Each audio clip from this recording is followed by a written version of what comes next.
The evening air was thick with the sounds of the city winding down. The sun had dipped below the horizon, casting long shadows over the streets. Tasha Reed, a newly promoted police captain, walked out of a small neighborhood grocery store, balancing a few bags in her arms. She had decided to pick up some essentials after a long day of meetings with city officials. Normally, her evenings would be spent at her desk, reviewing case files or coordinating strategies with her team, but tonight she had deliberately taken the time to step out, clear her head, and reconnect with the world outside the walls of the precinct. The promotion to captain had been hard-won, a culmination of years of resilience, hard work, and unwavering dedication. As one of the few black women to rise to such a position in her department, she carried the weight of both responsibility and representation. Tasha was used to walking the tightrope between commanding authority and managing the perceptions of those who doubted her capabilities.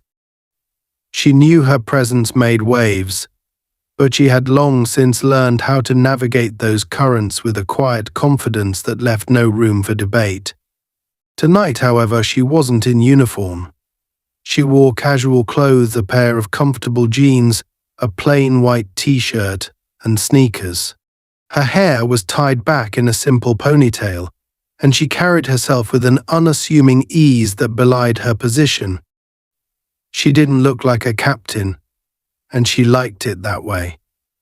It allowed her to move through the world without the baggage that often came with the badge. Driving her father's old, battered Jeep added to her understated appearance. The car was a sentimental piece, a reminder of the man who had taught her to stand tall and fight for what was right, no matter the odds. She smiled faintly as she approached the vehicle, her thoughts momentarily drifting to memories of their long drives together. Unbeknownst to Tasha, Officer Brian Manning was parked a few blocks away in his patrol car, nursing a cup of lukewarm coffee and the embers of a particularly frustrating day. Manning was a man who thrived on control, but lately, his life seemed to be spiraling further and further out of it. His career, once filled with ambition and promise, had stalled years ago after a series of questionable decisions that earned him a reputation for being reckless. His personal life wasn't much better. His marriage had crumbled, his finances were in shambles, and he had begun to view the world through a lens of resentment and bitterness. Manning blamed everyone but himself for his failures, and his resentment had a tendency to manifest in ugly, authoritarian ways on the job. As he idly scanned the street, his eyes landed on Tasha's Jeep. Something about the car caught his attention: the faded paint, the squeaky suspension as it shifted under her weight. It wasn't the kind of car he expected to see in this neighborhood. And then there was Tasha herself.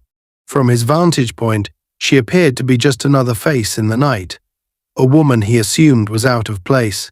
Manning's mind, conditioned by years of unchecked bias, began to piece together a narrative. A black woman driving an old car through this part of town.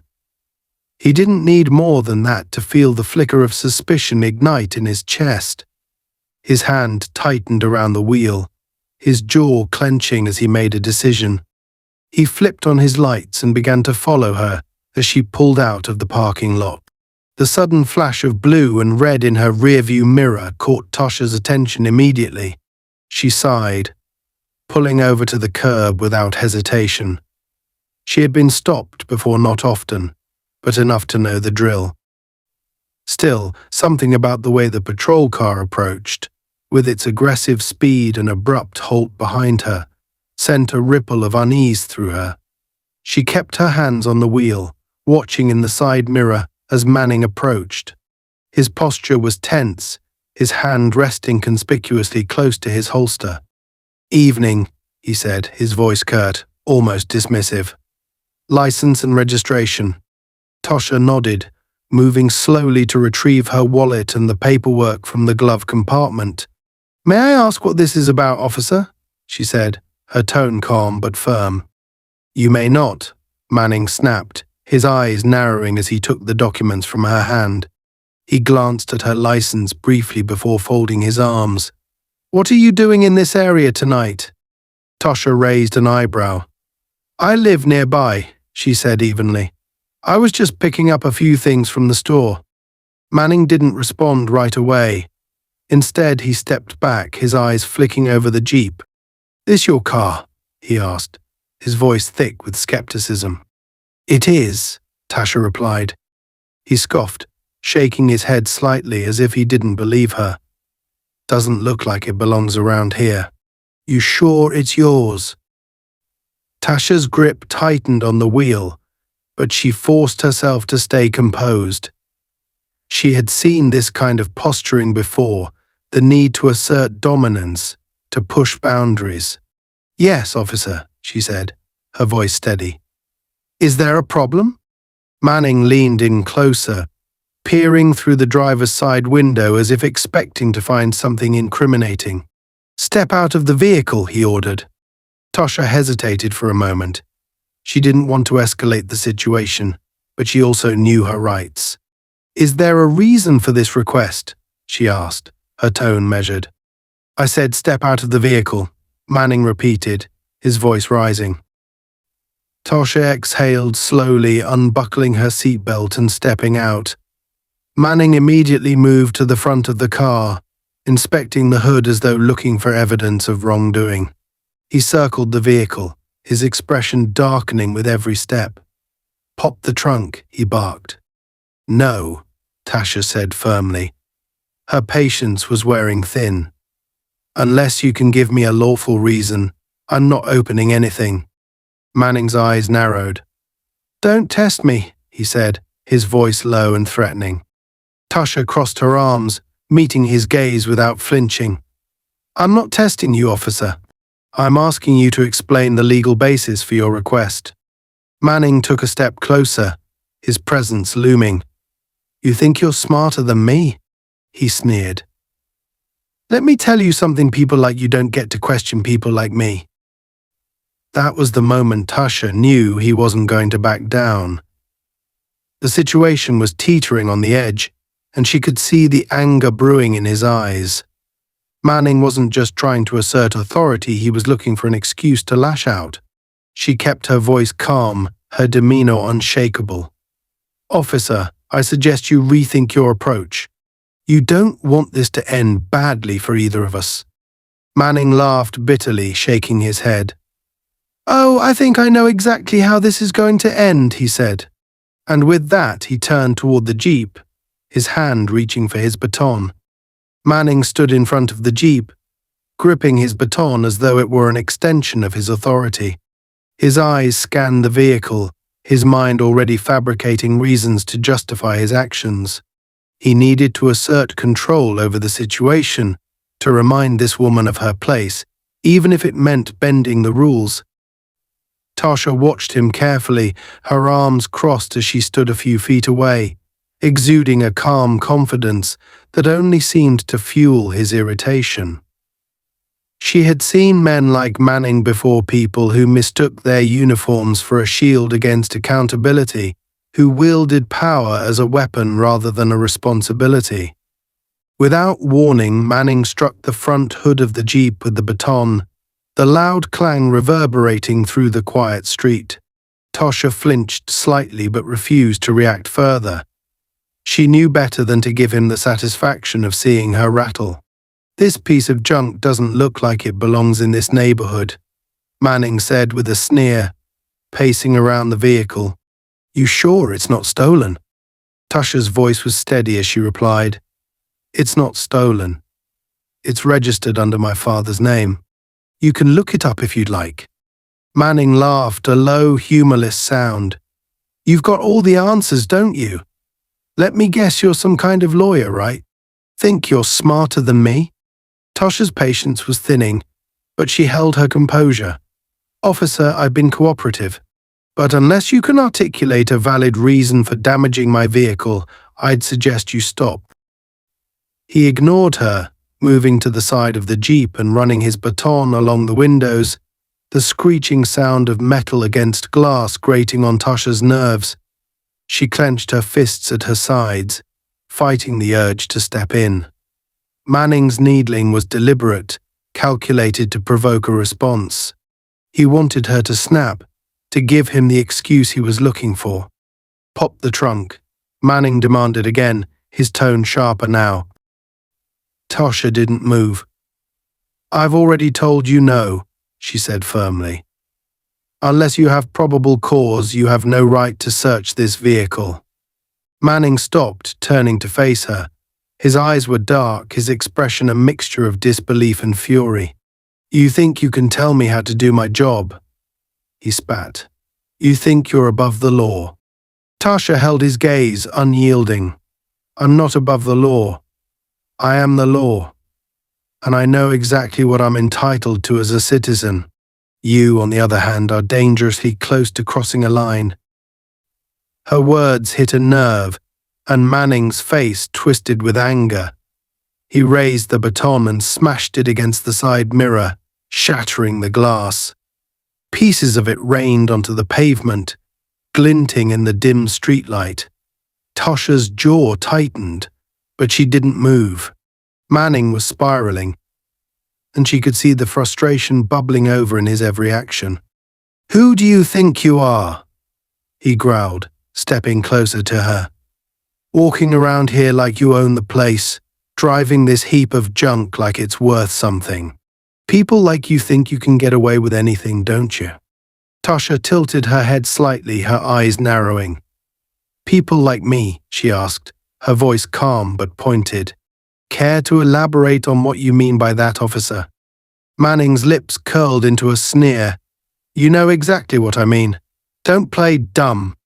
The tension between them was palpable, a standoff that seemed to hold the entire street in suspended animation. Manning's breathing was heavy, his shoulders rising and falling with each agitated breath. He was losing control. And Tasha knew it. But instead of retreating, she held her ground, her silence more powerful than any retort she could have offered. He turned back to the jeep, his grip tightening around the baton. "You don't want to cooperate? Fine. Let's see how cooperative your car is." Before Tasha could respond, Manning stormed toward the nearby construction site. The neighborhood was undergoing road repairs, and heavy machinery was scattered along the block, including an idle excavator. Manning climbed into the cab, his movements fueled by a mix of adrenaline and rage. Tasha's heart sank as she realized what he intended to do. She took a step forward, her voice ringing out clear and authoritative. "Officer Manning, step away from that vehicle. You're making a mistake you won't be able to undo." But Manning wasn't listening. His hands gripped the controls and the engine roared to life, breaking the stillness of the night. The sound echoed down the empty street, drawing the attention of a few nearby residents who peered cautiously from their windows.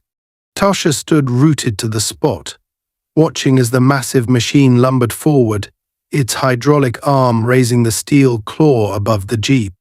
She could feel her pulse quicken, a mixture of anger and disbelief coursing through her veins. Manning was no longer trying to enforce the law, he was trying to assert dominance, to humiliate her in the most public way possible. But Tasha wasn't about to let him win. She raised her voice again, commanding and unyielding. "Stand down, Officer Manning. I'm giving you one last chance." Manning smirked, leaning out of the cab to yell back at her. "Or what? What are you going to do? Call your lawyer? Sue me? Go ahead, I'll make sure they find something in your car to justify all this." Tasha didn't flinch. She simply crossed her arms, her gaze locked onto his. "You don't know who you're dealing with," she said quietly, her voice carrying an edge that even Manning couldn't ignore. For a brief moment he hesitated, his hand hovering over the controls. But his pride got the better of him, and with a sneer he slammed the lever forward. The claw descended with a sickening crunch, crushing the roof of the jeep like a tin can.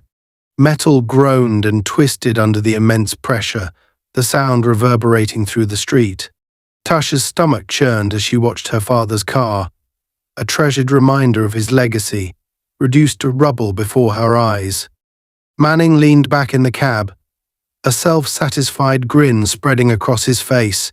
"Guess it's not your car anymore," he taunted, climbing down from the excavator. He dusted off his hands as though he'd just finished a job well done, his arrogance radiating from every pore. Tasha didn't move. She stood perfectly still, her expression unreadable as she stared at the wreckage of the Jeep. For a moment, the street was silent, save for the faint hum of the excavator's idling engine. Then she turned her gaze back to Manning, her voice low but laced with a quiet fury that sent a shiver down his spine. "You've just made the biggest mistake of your career," she said simply. Manning laughed, a hollow sound that masked his unease. "Is that right?" he said, feigning confidence. "What are you going to do about it?" Tasha didn't answer. Instead, she reached into her pocket and pulled out her phone, dialing a number with practiced precision. She held the phone to her ear, her eyes never leaving Manning's. "This is Captain Tasha Reed," she said, her voice steady. "I need a unit at my location immediately. We have a situation." Manning's smirk faltered. For the first time, a flicker of doubt crossed his face as he realized he might have underestimated the woman standing before him. But the weight of his actions hadn't fully sunk in yet. He straightened his posture, his bravado still intact. "Captain, he said, trying to sound unimpressed. "We'll see about that." Tasha lowered the phone, slipping it back into her pocket. She didn't need to say anything more. Her silence spoke volumes, and Manning, for all his arrogance, could feel the shift in the air. The game he thought he was playing was about to turn against him, and deep down he knew it. The sound of the Jeep crumpling under the weight of the excavator's claw hung in the air like an eerie dirge. Metal groaned as the vehicle caved inward, the windshield shattering into 1,000 tiny shards that scattered across the ground. The sight of the destruction sent a pang through Tasha's chest, though her face remained calm and unyielding. This was more than just a car. It was a piece of her history, a connection to her late father, a man who had taught her the principles of resilience and integrity that guided her life. Manning, however, stood beside the wreckage, smirking as if he'd just won some unspoken battle. His self-satisfaction radiated off him, filling the air with an arrogance so palpable it was almost suffocating. "Guess you won't be going anywhere tonight?" "Huh?" Manning sneered, spinning the excavator's keys in his hand before shoving them into his pocket. He took a step closer to Tasha, his chest puffed out in an attempt to assert dominance.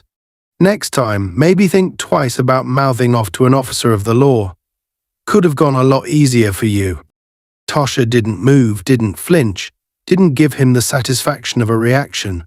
Her silence, calm yet charged, was unnerving enough to draw a flicker of hesitation across Manning's smug expression. She had spent years in leadership, years dealing with men who underestimated her, men who sought to assert their power in the most performative ways possible. Manning, for all his bluster and bravado, was no different. But this time he had crossed a line that couldn't be uncrossed. The faint hum of approaching sirens broke the tense silence, the wail growing louder with each passing second. Manning's smirk faltered for a moment as he glanced down the street, his bravado wavering. He quickly masked his unease, turning back to Tasha with a condescending chuckle. "Calling for backup, huh? Thought you could handle this yourself, Captain Reed," he said, his voice dripping with sarcasm. "Let me guess you've got the whole precinct on speed dial." Tasha tilted her head slightly, her piercing gaze locking onto Manning's. Her voice, when she finally spoke, was quiet but carried the weight of authority. "You have no idea what you've just done." Manning laughed again, though this time the sound felt forced, hollow. "Oh, I think I've got a pretty good idea," he retorted, crossing his arms as if to cement his supposed superiority. "You're just mad you couldn't intimidate me. Doesn't matter what rank you claim to have, you're just another civilian to me." Before Tasha could respond, 2 squad cars pulled up to the scene, their flashing lights bathing the street in alternating hues of red and blue.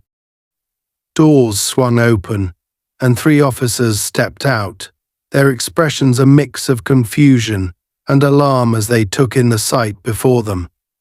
A battered jeep, a running excavator, and their colleague standing beside the wreckage with an air of misplaced pride.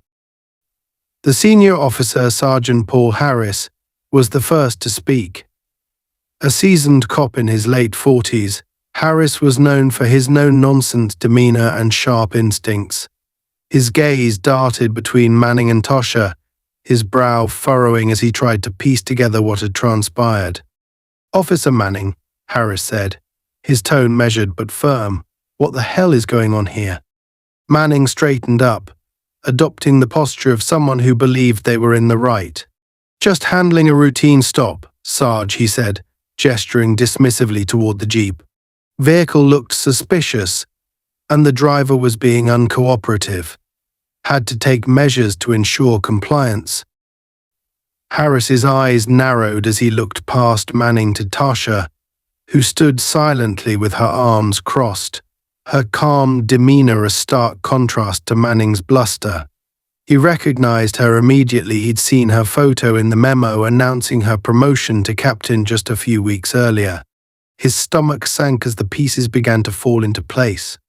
"Captain Reed," Harris said, addressing her with a respectful nod. "Are you all right?" Manning's head snapped toward Harris, his face contorted with confusion. "Captain," he repeated, his voice tinged with disbelief. "She's no captain. She's—" "Your superior officer," Harris interrupted sharply, his tone leaving no room for argument. He took a step closer to Manning, his eyes blazing with barely contained anger. "And you've just destroyed her property." Manning's mouth opened and closed like a fish out of water, his brain scrambling to process what he'd just heard. The confidence that had carried him moments ago was rapidly draining, replaced by a dawning realization of the gravity of his actions. I didn't know," he stammered, his voice losing its edge. "She didn't say." "She didn't have to," Harris snapped, cutting him off again. "You're a police officer. You're supposed to de-escalate situations, not turn them into a damned spectacle." Tasha finally spoke, her voice steady and measured. "Sergeant Harris, I appreciate your concern, but let's focus on the matter at hand. Officer Manning has not only exceeded his authority but has also committed an act of deliberate vandalism. I trust you'll ensure this is handled appropriately." Harris nodded, his expression grim. "Absolutely, Captain. This will be dealt with immediately." Manning, now visibly sweating, tried to salvage what little remained of his dignity. "Look, I didn't mean for it to go this far," he began, his tone defensive. "I was just—" "Stop talking," Harris barked, his patience wearing thin. "The more you say, the worse you make it for yourself." A crowd had begun to gather at the edges of the scene, drawn by the commotion and the flashing lights. Neighbors peered out from behind their curtains, and a few bold onlookers stepped closer, their phones capturing the unfolding drama. Manning noticed the growing audience and felt a surge of panic. This wasn't supposed to happen. He had been in control, or at least he'd thought he was. Harris turned to the other 2 officers who had arrived. "Secure the scene," he ordered, "and take Officer Manning back to the precinct for a formal statement. I'll handle the captain's report personally." The officers nodded, moving to flank Manning, who looked like a cornered animal. "Wait," he said, his voice rising in desperation. "You're really going to treat me like a criminal? I'm a cop. I was just doing my job." "No," Harris said coldly, "you were abusing your power. And now you're going to face the consequences." As the officers led Manning toward one of the squad cars, Tasha turned her attention back to the wreckage of the Jeep. The sight of it twisted something deep inside her, a mix of grief for what had been lost and anger for how it had been taken from her. But she refused to let those emotions show. She had spent too many years building the composure that defined her, too many years proving that she wouldn't be shaken by men like Manning. Harris approached her cautiously, his tone softer now. "Captain, I'm sorry this happened. We'll do everything we can to make this right." Tasha nodded, her gaze still fixed on the Jeep. "Thank you, Sergeant. I trust you will." She took a deep breath, steeling herself as she turned to face the crowd. Her voice carried across the street, clear and commanding. "Everyone go home.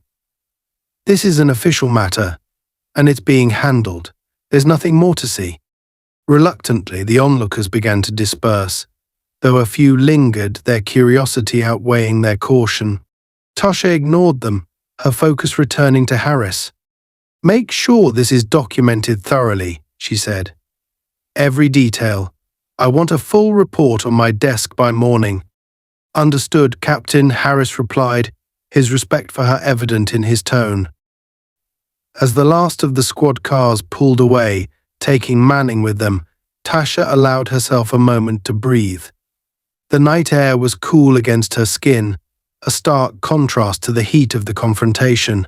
She stood alone beside the ruined Jeep, her thoughts a whirlwind of frustration and resolve. This wasn't over, not by a long shot. And when it was, Manning would learn just how deeply he had miscalculated. The street was quiet again, though the air still hummed with the tension of the confrontation that had just unfolded. Tasha stood beside the wreckage of her father's Jeep, her jaw tight and her eyes scanning the remains. The twisted metal and shattered glass were a testament to Officer Manning's unchecked ego, and while she felt the sting of loss this car had meant something personal, her focus remained on the larger issue. This wasn't just about a car. It was about power abused, authority misused, and a culture within law enforcement that she had sworn to fight from the inside. This moment, as painful as it was, would serve as a rallying point for something much bigger. Sergeant Harris stood a few steps away, his face a mask of professionalism, though Tasha could see the unease in his eyes. He had likely never seen such a blatant act of recklessness from one of his own, and now he was caught in the unenviable position of being the one to handle it. His respect for Tasha as a captain was clear, but so was his discomfort with the reality that this incident would bring heavy scrutiny to their entire precinct. "Captain," Harris said, breaking the silence, "if there's anything else you need from me tonight, let me know. I've already called a tow truck to clear the vehicle, and I'll personally ensure that the preliminary report is ready by morning." Tasha nodded, her gaze lingering on the Jeep for a moment longer before she turned to face him. "Thank you, Sergeant. I trust your judgment to handle this appropriately. But let's be clear, this can't be swept under the rug. Manning's actions go beyond recklessness. They represent everything we're supposed to be working against." Harris straightened, his expression somber. "Understood, Captain. This won't go unnoticed." Tasha's sharp nod signaled the end of their conversation, and Harris took a step back, giving her the space he could tell she needed. She pulled out her phone, dialing another number. This wasn't a call to her precinct or even a superior, it was personal. The line rang twice before a familiar voice answered. "Tasha?" the voice asked, warm and full of concern. "It's late. Everything okay?" "Not exactly, Aunt Ruth," Tasha replied, her voice softer now. Ruth had been her father's sister, the matriarch of their family, and a constant source of wisdom and strength in Tasha's life. "Something happened tonight. Manning, one of the officers in my precinct, crossed a line. He destroyed Dad's Jeep." There was a pause on the other end, followed by a sharp intake of breath. "He what?" Tasha's grip on the phone tightened as she recounted the events. her voice steady but laced with an undercurrent of anger. Ruth listened intently, her silence punctuated only by the occasional sound of disbelief or frustration. When Tasha finished, Ruth exhaled deeply. "That car meant the world to your father," Ruth said, her tone heavy with emotion. "But I know he wouldn't want you to let this man's actions distract you from the bigger picture. You're fighting for something much more important than any possession, no matter how sentimental." "I know," Tasha replied, her voice quiet. "But it's hard not to take this personally. Manning didn't just destroy a car, he tried to strip me of my dignity. And the worst part is, he thought he could get away with it. But he won't," Ruth said firmly. "You've worked too hard and come too far to let someone like him undermine you. Use this, Tasha. Turn it into something they'll never forget." Tasha closed her eyes, drawing strength from her aunt's words. Ruth had always been a grounding presence in her life, and tonight was no exception. "Thank you," she said softly. "I needed to hear that." After ending the call, Tasha stood in silence for a moment, letting the weight of the evening settle over her. The tow truck arrived shortly after, its headlights cutting through the darkness as it rumbled to a stop beside the wrecked Jeep. The driver, a middle-aged man with a kind face, stepped out and approached her cautiously. "Mom," he said, tipping his hat. "Sergeant Harris called me in. I'll get this taken care of for you." Tasha nodded in gratitude, stepping back to let him work. She watched as the man expertly maneuvered the damaged vehicle onto the flap, the sound of chains clinking against the metal frame filling the air. The sight of the Jeep being hauled away felt like the closing of a chapter, though the story was far from over. Once the tow truck disappeared down the street, Tasha turned and began walking. She didn't call for a ride or ask for an escort. She needed the time and space to think. The cool night air was refreshing against her skin, a stark contrast to the heat of her anger. Her mind raced with thoughts of what needed to happen next. Manning's behavior was symptomatic of a larger issue within the department, and while he would face the consequences of his actions, Tasha knew that true change required more than just holding one officer accountable. It required a cultural shift, one that she was determined to lead. As she approached her apartment building, Tasha noticed a figure leaning against the wall near the entrance. It was Officer Daniels, a young cop from her precinct, who had always struck her as level-headed and eager to learn. He straightened when he saw her, his expression a mixture of concern and resolve. "Captain," he said, his voice respectful but tinged with worry. "I heard about what happened. Are you okay?" Tasha offered a small, tired smile. "I'm fine, Daniels, but it's been a long night." Daniels hesitated, then spoke again. "I wanted to say I know Manning has a reputation for being difficult, but I never thought he'd do something like this. It's not right." "No, it's not," Tasha agreed, her tone firm. "And it's not going to be ignored. This department has to do better, Daniels. We have to hold ourselves to a higher standard, or we'll lose the trust of the people we're supposed to serve." Daniels nodded, his respect for her evident in his expression. "If there's anything I can do to help, just let me know." "Thank you," Tasha said sincerely. "I appreciate that." After parting ways with Daniels, Tasha entered her apartment and sank into the couch, exhaustion finally catching up to her. She stared at the ceiling, her thoughts still racing. Manning had tried to humiliate her, but in doing so he had only strengthened her resolve. She wouldn't let his actions define her or derail her mission. Instead, she would use this as a catalyst for change. Pulling out her laptop, Tasha began drafting a memo to her precinct. She outlined the events of the evening, not sparing any details, and emphasized the need for accountability and reform. Her words were measured but firm, a call to action that left no room for complacency. By the time she finished, the first rays of dawn were creeping through her window. Tasha closed the laptop and leaned back, her determination renewed. This was just the beginning. Manning's actions had set off a chain reaction, one that would ripple through the department and beyond.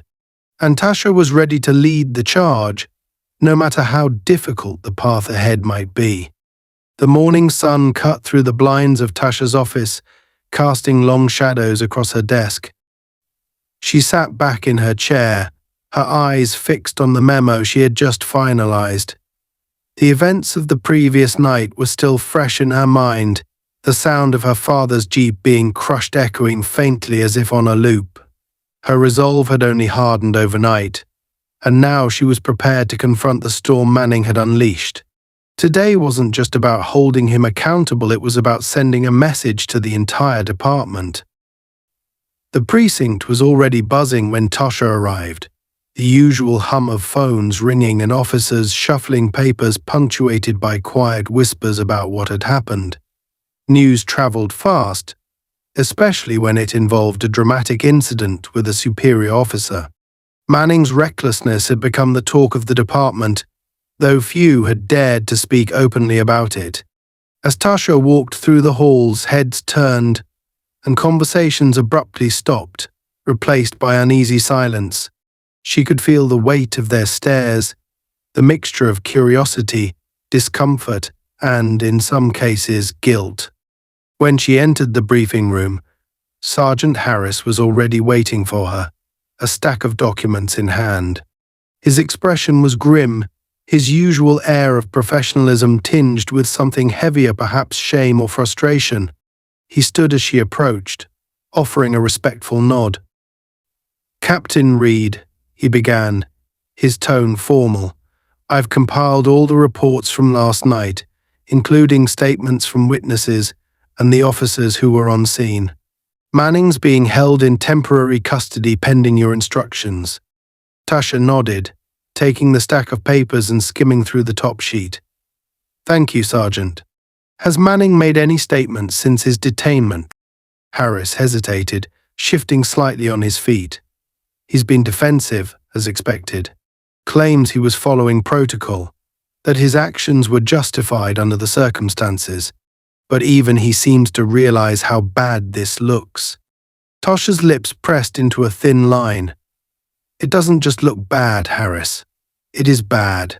He destroyed private property without cause, escalated a situation that should have been routine, and openly defied the standards we're sworn to uphold. This isn't just about one incident, it's a symptom of a deeper problem." Harris nodded, his face clouded with concern. "I understand, Captain, and for what it's worth, most of us are behind you on this. Manning's behavior has been a problem for a while. Some of us should have spoken up sooner." Tasha's gaze softened slightly, though her resolve remained firm. "It's not too late to start, Harris. If we're going to fix what's broken, we need to confront it head-on. That starts now." She gestured for him to follow as she made her way to the interrogation room, where Manning was being held. The precinct's lower level was quieter, the air cooler and tinged with the faint smell of disinfectant. As they approached the room, Tasha could hear the muffled sound of Manning's voice, sharp and defensive, laced with indignation. When she opened the door, the sight before her was almost pitiable. Manning sat at the metal table, his posture slouched, his hands fidgeting with the edge of his sleeve. Gone was the bravado he had displayed the night before. In its place was a man grappling with the consequences of his actions. "Captain," he said, his voice strained as he looked up at her. For a brief moment there was something resembling regret in his eyes, but it quickly disappeared, replaced by a thin veneer of defiance. "I suppose you're here to make your case." Tasha stepped into the room, her expression unreadable as she took the seat across from him. Harris remained by the door, his presence a silent reminder of the gravity of the situation. "I don't need to make a case, Manning," Tasha said, her voice calm but firm. "The facts speak for themselves. You destroyed my vehicle without cause, escalated a simple stop into a dangerous confrontation, and violated the very principles you swore to uphold as an officer of the law. This isn't just misconduct, it's a betrayal of the badge. Manning's jaw tightened, his hands curling into fists on the table. I was doing my job, he said, his tone defensive. That car didn't belong in that neighborhood, and you were being uncooperative. I had every reason to act the way I did. Uncooperative, Tasha repeated, her eyebrows lifting slightly. Manning, I gave you every opportunity to de-escalate. I complied with your orders, even when they were unreasonable. And instead of addressing the situation professionally, you chose to destroy my property and humiliate yourself in the process. Is that what you call doing your job? Manning's face flushed. But he didn't back down. You don't understand what it's like out there, he said, his voice rising. Every day we deal with people who lie, resist, and threaten us. You sit up in your office and hand down orders, but you don't see what it's like on the street. Tasha leaned forward, her gaze sharp and unwavering. I've spent 15 years on those streets, Manning. I've seen the best and the worst this job has to offer. And I know the difference between protecting the community and abusing power. What you did wasn't about safety or procedure, it was about ego. You saw someone you thought you could intimidate, and when you couldn't, you lashed out. That's not policing, it's bullying. Manning opened his mouth to respond, but Tasha held up a hand, stopping him. And let's be clear, your actions last night didn't just reflect poorly on you, they reflected poorly on this entire department. Every officer who wears this badge has to answer for what you did. You've made their jobs harder, and for what? To prove a point. The room fell silent, the weight of her words settling over them like a heavy cloud. Manning shifted uncomfortably in his seat, his defiance giving way to something closer to shame. For the first time, he looked away, his gaze fixed on the table. I made a mistake, he muttered, barely audible. Tasha's eyes narrowed. A mistake is spilling coffee on a report, Manning. What you did was deliberate. And it's not the first time you've crossed a line, is it? He didn't answer, his silence confirming what she already knew. Tasha leaned back in her chair, her expression one of controlled anger. You'll face disciplinary action for what you've done, she said. But this isn't just about punishment. It's about making it clear that this kind of behavior has no place in our department. You've undermined the trust we're supposed to have with the community, and that's not something I take lightly. She stood, her chair scraping softly against the floor. Sergeant Harris will oversee the next steps.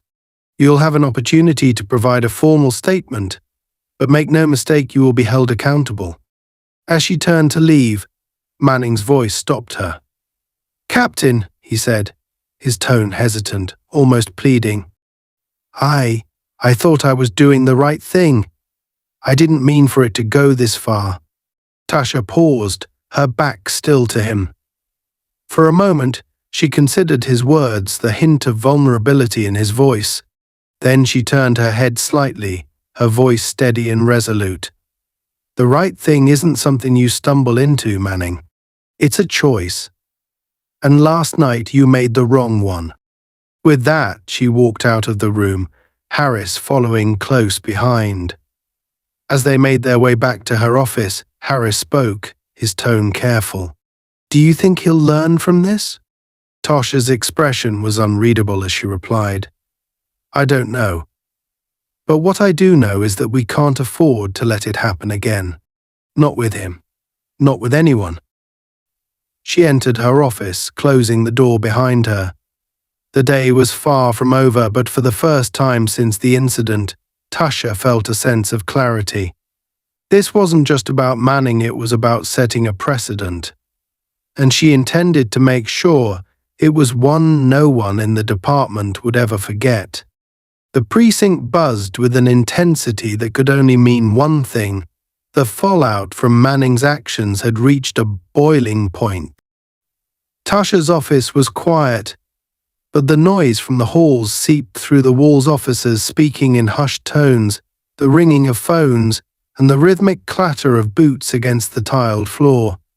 Outside, a small group of reporters had begun to gather, their presence signaling the inevitable public scrutiny that would follow. Word had spread about the incident, and while no official statements had been released yet, rumors were already fueling speculation. Tasha stared at her computer screen, reviewing the incident reports for the third time, ensuring every detail was meticulously documented. Her focus was razor sharp. There was no room for error. This moment wasn't just about disciplining Manning, it was about sending a message to the entire department and beyond. Sergeant Harris knocked on the doorframe, his face a mix of determination and unease. "Captain, they're ready for you in the briefing room." "Manning's been brought up from holding." Tasha nodded, standing up and straightening her blazer. She moved with purpose, her steps measured and deliberate. This wasn't just another internal hearing, it was the culmination of a decades-long fight for accountability, justice, and change. As she followed Harris down the hall, the noise seemed to quiet in her presence, officers parting to let her pass. She could feel their eyes on her, some supportive, others wary, and a few outright hostile. But she didn't flinch. She had faced worse in her career and knew that the weight of leadership often meant standing alone. The briefing room was packed, the tension palpable. A mix of officers, department heads, and union representatives filled the space, their expressions ranging from curious to apprehensive. At the center of the room sat Manning, his posture rigid and defensive. He was no longer the cocky officer who had sneered at her the night before. His face was pale, his jaw clenched tightly as he avoided meeting anyone's gaze. He knew the stakes, even if his pride wouldn't allow him to admit it out loud. Tasha entered the room, her presence commanding immediate attention. She walked to the front of the room, standing tall as she surveyed the faces before her. This wasn't just a disciplinary meeting, it was a reckoning. The silence stretched as she let the weight of the moment settle over them. Finally, she spoke, her voice steady and resolute. "Last night, Officer Manning made a series of decisions that were not only reckless but dangerous. Decisions that undermined the integrity of this department and violated the trust we are supposed to uphold with the community we serve." Her words were measured, but there was an undercurrent of steel in her tone that made it clear she would not tolerate excuses. This is not just about one officer's actions. It's about what those actions represent: a failure of leadership, accountability, and judgment. Manning shifted uncomfortably in his seat, his eyes flicking briefly to hers before dropping back to the table. He looked smaller somehow, the weight of his decisions pressing down on him. Tasha continued, her gaze sweeping across the room. "As officers of the law, we are given immense power and responsibility. But that power is not a license to act on impulse or prejudice. It is a duty to serve and protect, to de-escalate conflicts, and to act with integrity, even when it's difficult. Officer Manning failed in that duty. And because of his failure, trust has been eroded not just in him, but in this department as a whole." One of the union representatives, a gruff man with a deep voice and a defensive posture, cleared his throat. "Captain Reed, with all due respect, we need to ensure this process is fair. Officer Manning has a right to defend his actions." Tasha turned her gaze to him, her expression unwavering. "Fairness is exactly what I'm ensuring. Officer Manning's actions speak for themselves, as do the multiple eyewitness accounts and the statements from his own colleagues. But if he wishes to address this room, I will allow it." She stepped back slightly, gesturing toward Manning. He hesitated, his hands gripping the edge of the table tightly. After a long pause, he stood, his movements stiff and mechanical. His voice when he finally spoke, was strained and defensive. "I acted based on the situation as I saw it," he said, his words clipped. "The vehicle didn't belong in the area, and the driver was uncooperative. I made a judgment call to ensure the situation didn't escalate further. If I overstepped, I apologize, but I was doing what I thought was necessary." The room was silent for a moment, the weight of his words hanging in the air. Tasha studied him, her sharp eyes noting the cracks in his demeanor, the slight tremor in his hands, the flush creeping up his neck. He was trying to justify the unjustifiable, clinging to the flimsy excuse of judgment to mask what had been an act of ego and spite. "You thought destroying private property was necessary?" Tasha asked, her voice cutting through the quiet like a blade. "You thought crushing my vehicle with an excavator, a vehicle that posed no threat, that had already been searched, was a sound judgment call." Manning's mouth opened, but no words came out. His defenses were crumbling under the weight of her scrutiny, and he knew it. Tasha didn't wait for an answer. "Your actions weren't about ensuring safety or preventing escalation. They were about control. You saw someone you thought you could intimidate, and when that didn't work, you lashed out. That's not judgment, Manning. That's abuse of power." Her words struck like a hammer, and Manning visibly recoiled. The room remained silent, the other officers watching the exchange with a mix of discomfort and fascination. Tasha turned back to the rest of the room, addressing them directly. "This isn't just about Manning. It's about every officer who has ever looked the other way when someone crossed the line. It's about every time we've allowed ego or prejudice to dictate our actions instead of the principles we're sworn to uphold. If we don't hold ourselves accountable, how can we expect the community to trust us? How can we expect to do our jobs effectively?" Her voice rose slightly, the passion behind her words filling the room. "We have a responsibility not just to enforce the law, but to embody it, to be better than this. And if we can't, then we don't deserve to wear this badge."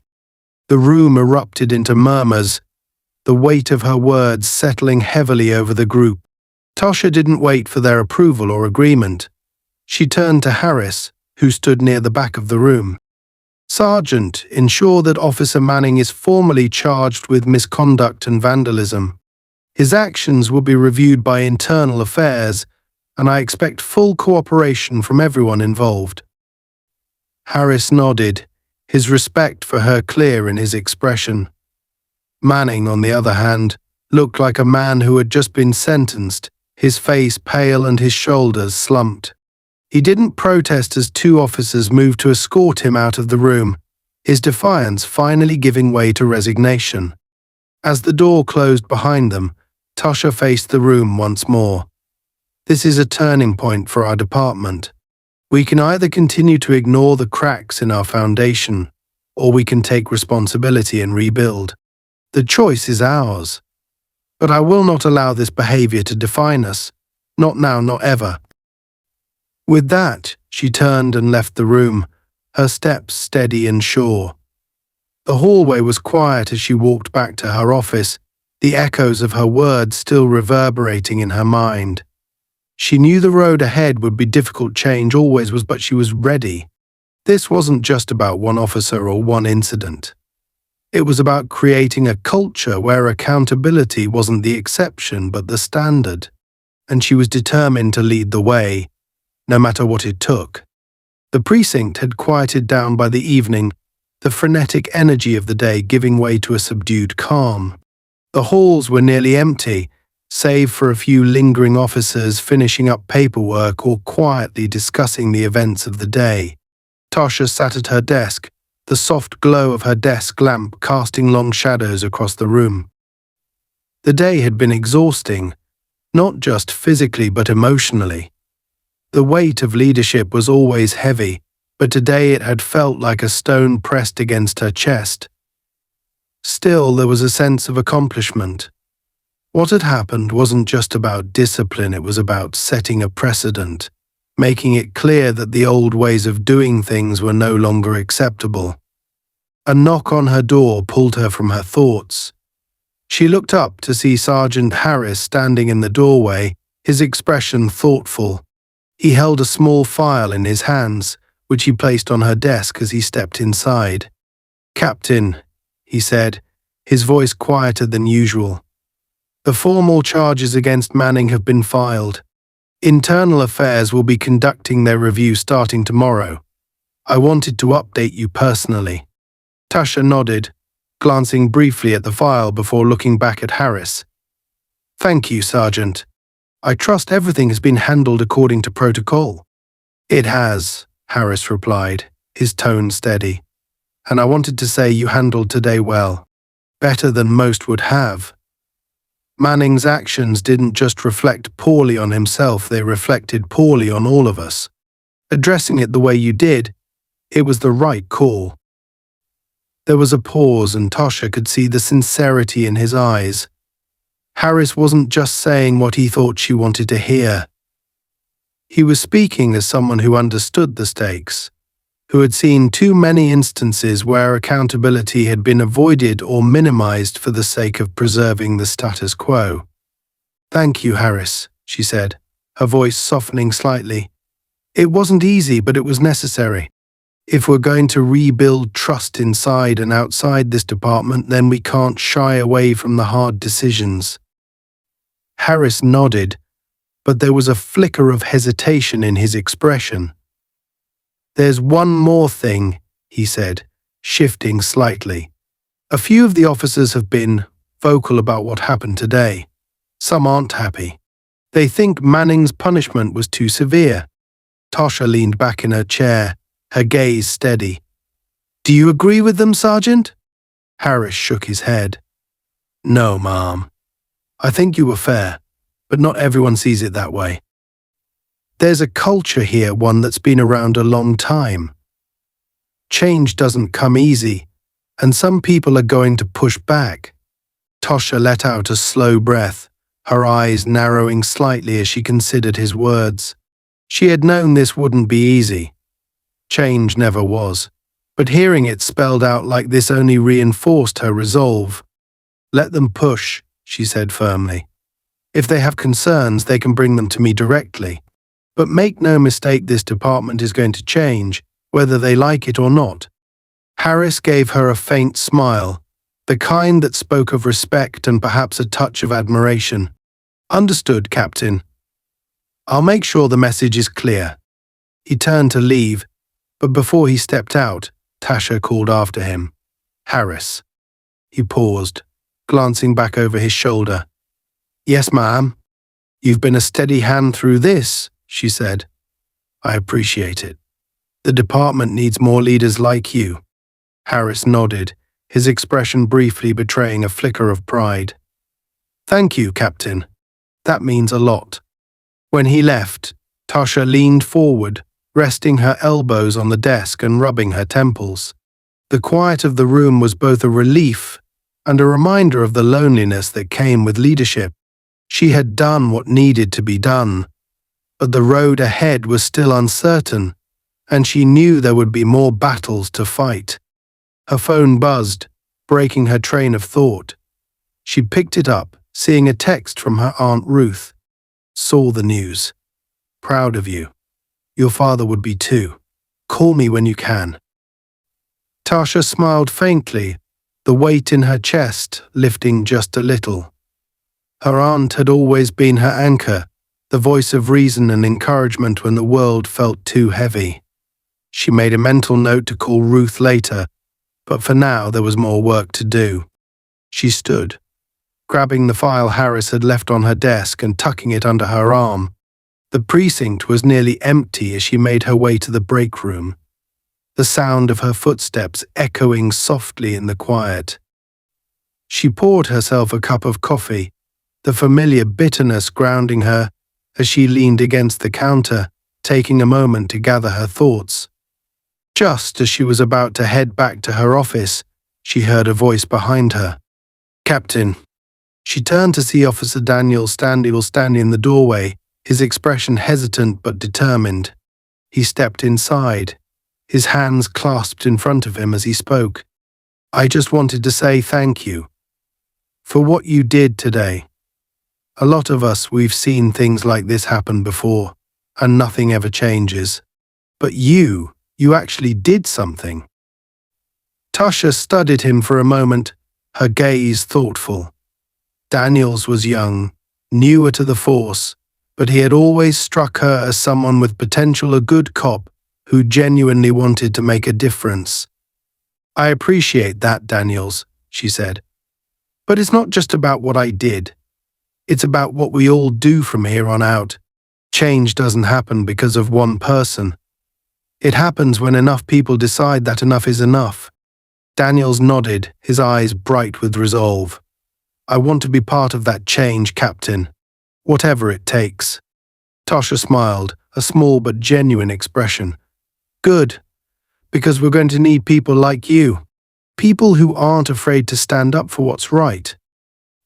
As Daniels left, Tasha felt a renewed sense of purpose. The day had been long, but it had also been a reminder of why she had chosen this path in the first place.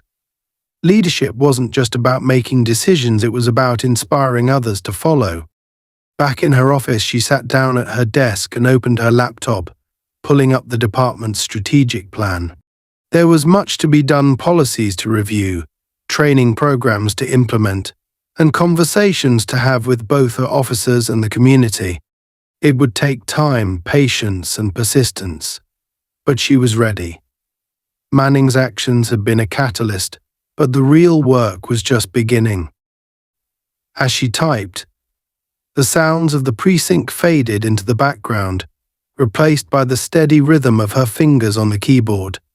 This was her moment to lead, to build something better, not just for herself but for everyone who had been let down by the system.